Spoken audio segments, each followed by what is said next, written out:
நெல்லையை உலுக்கி எடுத்த பெருவெள்ளத்திற்கும் அதிகனமழைக்கும் சாட்சியமாகி இருக்கின்றன செங்குந்த நடுத்தரு காலனியில் இடிந்து தரைமட்டமான வீடுகள். கனவு கோட்டையாக இருந்த வீடு கண்முன்னே இடிந்த சோகத்தை விவரிக்கிறது இந்த செய்தி தொகுப்பு.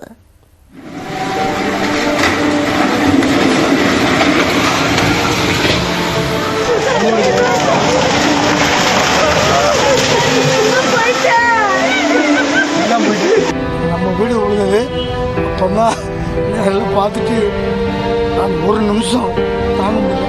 அதான் சார் ரொம்ப அழுகையாக வருது. நாங்கள் அப்படி என்ன சார் பாவம் செஞ்சோம்? எங்களுக்கு வீடு இல்லாமல் இந்த ரோட்டில் உட்காந்துருக்கோம். பார்த்து பார்த்து கட்டிய வீடுதான் இப்படி இடிந்து கிடக்கிறது. கட்டியவர்களோ அதன் நினைவுகளை மட்டுமே சுமந்து கண்ணீர் வடிக்கின்றனர்.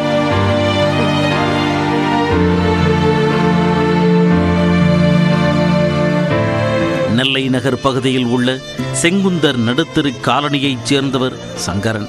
கடந்த 1997ஆம் ஆண்டு கட்டிய வீட்டில் தன் மனைவி மற்றும் குழந்தைகளுடன் வசித்து வந்தார். பிள்ளைகள் வளர்ந்து திருமணம் முடித்து வெளியூர் சென்றுவிட்ட பிறகும் சங்கரனும் அவரது மனைவியும் இங்கு வசித்து வந்தனர். இதுபோன்று அருகிலேயே சங்கரலிங்கம் என்பவரும் தனது வீட்டில் குடும்பத்தோடு வசித்து வந்தார். இந்த நிலையில்தான் இருவரின் குடும்பத்தையும் வீதிக்கு கொண்டு வந்து விட்டது வரலாறு காணாத பெரும் மழை. முன்னெச்சரிக்கையாக அப்பகுதியைச் சேர்ந்த சங்கிலி பூதத்தான் என்பவரும் சங்கரன் மற்றும் சங்கரலிங்கம் குடும்பத்தினரை தனது வீட்டிற்கு கொண்டு சென்றதால் அவர்கள் உயிர் தப்பினர். இதற்கிடையே தொடர்ந்து 36 மணி நேரம் பெய்த பேய் மழைக்கு சங்கரன் மற்றும் சங்கரலிங்கம் ஆகியோரின் வீடுகள் அடுத்தடுத்து இடிந்து தரைமட்டமாகின.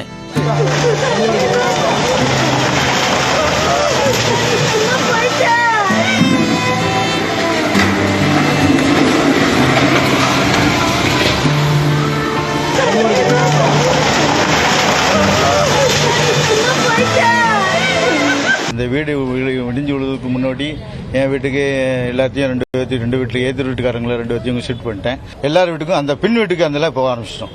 பின் வீட்டில் போனோடனே அடுத்து ஒரு அரை மணி நேரம் இருக்கும், அடுத்தால அதுவும் கம்ப்ளீட்டாக விழுந்துருச்சு.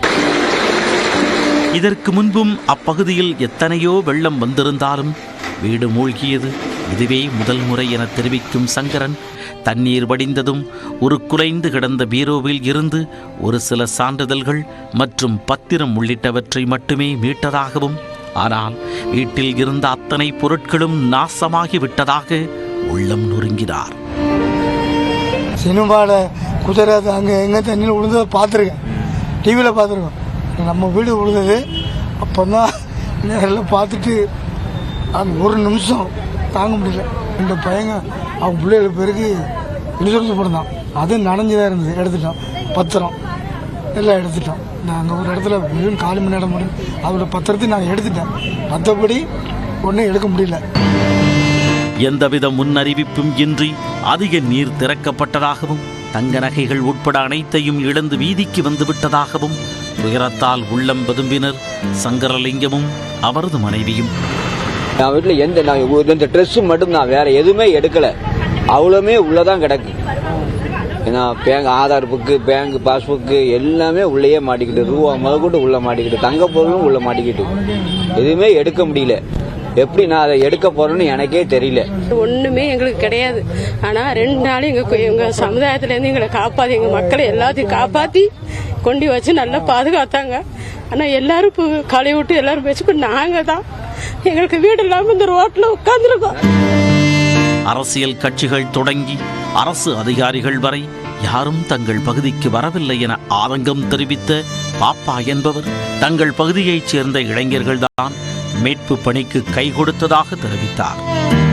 நாங்கள் அப்படி என்ன சார் பாவம் செஞ்சோம்? யாராவது ஒரு கட்சியிலேருந்து ஏதாவது ஒரு தொண்டு செய்யறதுக்குன்னு யாருமே வரல சார். எங்க பசங்க 3 பசங்க இல்லைன்னா இன்னைக்கு இந்த காலனி இந்த மக்கள் செத்து போயிருப்பாங்க சார். ஆசை ஆசையாய் வாங்கிய பொருட்கள் எல்லாம் மண்ணோடு மண்ணாக கிடப்பது அவர்களை கலக்கத்தில் ஆழ்த்தி உள்ளது.